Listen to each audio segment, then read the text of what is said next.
You are watching Cold Fusion. A small footnote to the viewer. This video will not be a tinfoil hat video. I'm not going to be talking about how Google's becoming too big and is going to be the next Skynet. I'm going to give you facts. There will be some small personal opinions within the summary at the end of the video, but that's it. Now, please enjoy the production.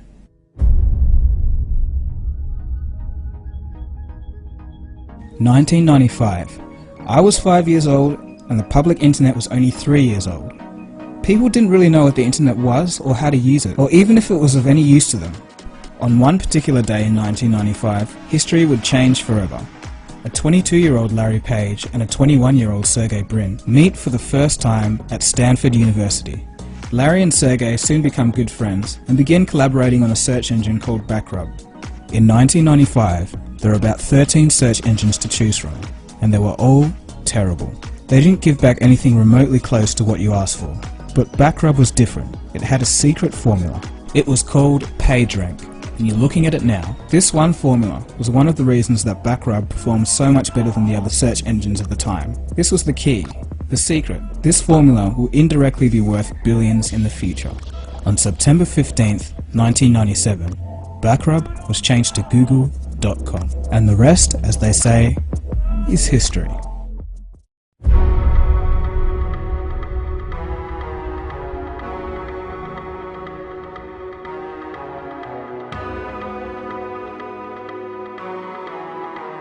Google, the stuff you probably don't know.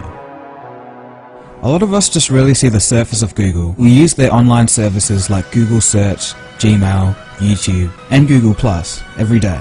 Many of us have a phone featuring Google software, and maybe even Google hardware. Google's self-driving cars and augmented reality glasses are cool, but very few people ask themselves the question, how big is Google, and what else are they up to? Let's find out. Please make sure you're seated before you continue. Google is much bigger than you think. First, we'll look at 5 interesting Google acquisitions of the past, but then we'll look a bit deeper into some revolutionary things that the company has been doing over the past few months. Number 5. Android. Acquisition date, 17th of August 2005. Cost, $50 million. We all know what Android is, and no doubt the best part of Android is its open source nature. This allows the operating system to be on anything from phones to cars to fridges. Android is everywhere. Out of the 261.1 million smartphones sold in 2013, 211 million of them were running Android. That's over 80%. Android has allowed access for countries such as China to really have a serious shot at the smartphone industry. Let's move on. Google is obviously just more than Android. Number 4. YouTube. Acquisition date, 10th of December 2006, at a cost of $1.65 billion. I will do no justice to convey just how mind-blowingly huge YouTube is. The facts will do this for me. Looking at YouTube purely just as a search engine, it's bigger than Bing, Yahoo, and Ask, all combined. In fact, it's the largest search engine on the planet, second to only Google Search itself. So it's obvious that people are searching for a lot of things. This only must mean there's a lot of content on YouTube. But how much continuous video content actually gets uploaded per day? Maybe a week? 1 month of continuous video? 2 months? A year? Nope. Try a decade. That's right. Over a decade's worth of video is uploaded at a rate of 72 hours per minute. And that's just in one day. It's nothing. If you start adding it up, it gets even stupider. For 1 month, just 1 month, there is 4 billion hours worth of video watched each month. That's over 450,000 years worth of video watched in just 1 month. And of course, as you watch this particular video on YouTube, those rates are increasing. I could go on with the facts, but there's a lot more crazy stuff to cover in this video. Number 3. Motorola Mobility. Acquisition date, 15th of August 2011, at a cost of $12.5 billion. Motorola Mobility was in trouble in the early 2010s, and Google used this opportunity to get themselves into the hardware side of the smartphone world. But halfway through the production of this video, something very interesting happened. Google sold Motorola Mobility to Lenovo for $2.9 billion. This makes it seem as if Google's interests were elsewhere. Perhaps they just wanted to hang on to some of the patents that they acquired from the acquisition of Motorola to help Android defend itself against Apple. Perhaps in court cases in the future, or perhaps the ones past. Number 2. Boston Dynamics. Acquisition date, 10th of December 2013. Cost? Unknown. Okay, so this is where things start to get a little bit crazy. Remember those robots I was showing you a while back in that top 10 video? Google bought Boston Dynamics, the company that created the robotic technology. If you want to know more about these amazing robots, just check out the first YouTube video link in the description below. This acquisition means that Google now owns some of the most advanced robotic technology on the planet. It doesn't end there though. Number 1. Nest. Acquisition date? 13th of January 2014, at a cost of $3.2 billion. Nest Labs previously created some very beautiful smart thermostats and smoke detectors as part of their goal to create a conscious home. Google is going to help them do that in a very big way. We may eventually see a home powered by Android and Google Now. These kind of acquisitions will be quite interesting over the next 5 years or so. And here's a bonus item. DeepMind. Acquisition date?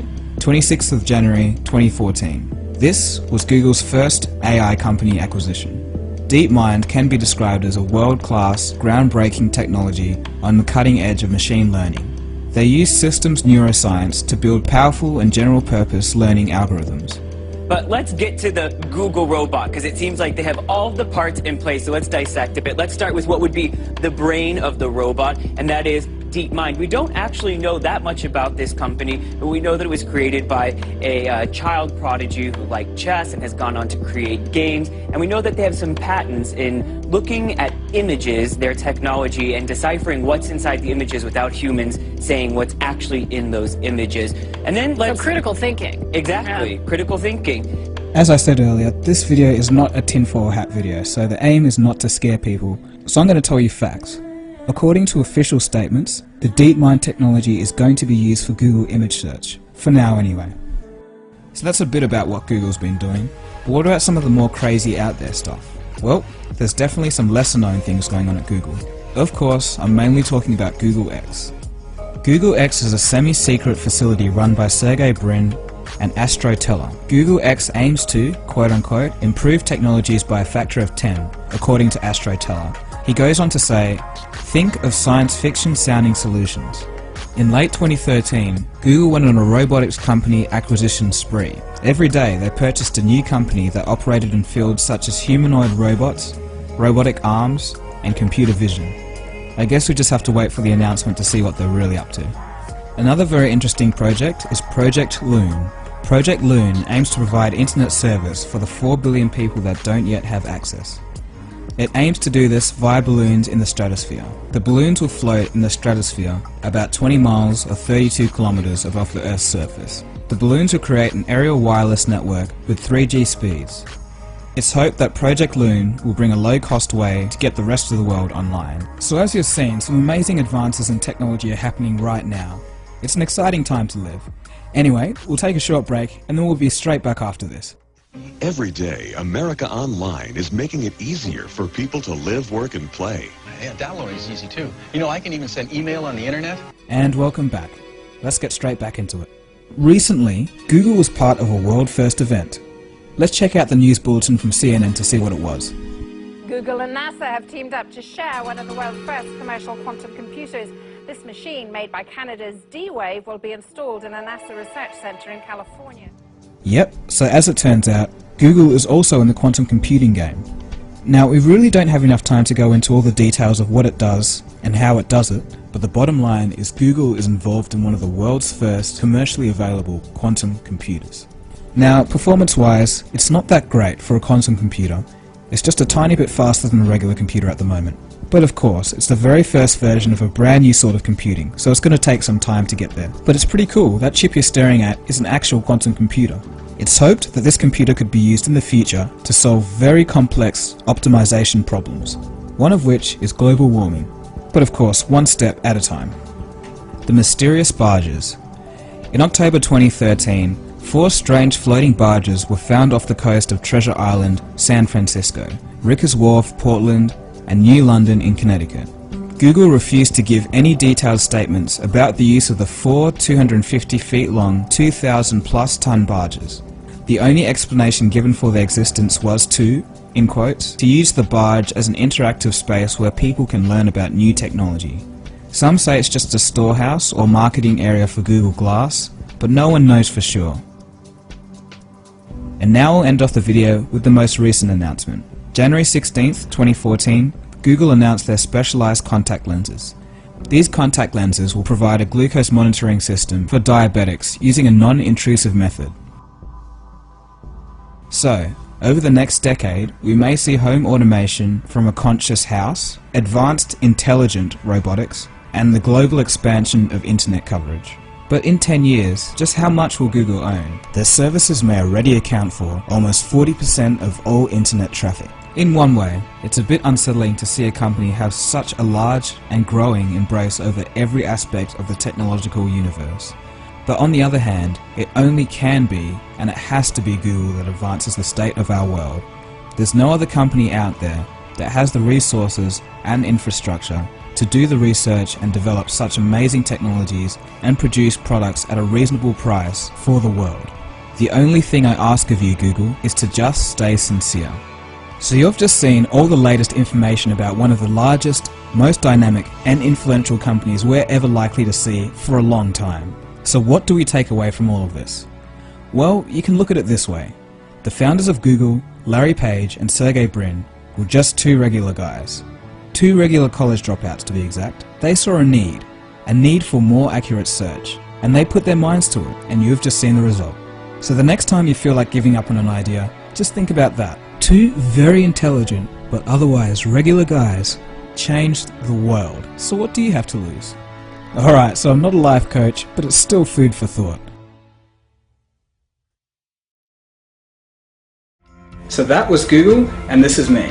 Hey, Dagogo here, the creator of this channel and also that video, of course. So if you guys are new here, I've got some music videos and some documentaries and all sorts of other stuff because I just do a little bit of everything really. So if you know someone that likes Google or technology in general and you want to share this video, you can do that as well because editing and putting together and planning one of these videos takes quite a lot of time. I'm not sure if you could notice that or not. So just any little thing helps. People have been saying I should get my stuff out there, so this is my effort to try and do that, wink, wink.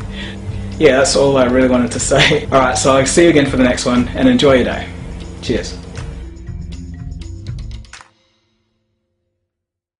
But it's all in good fun, and hopefully you guys enjoyed it.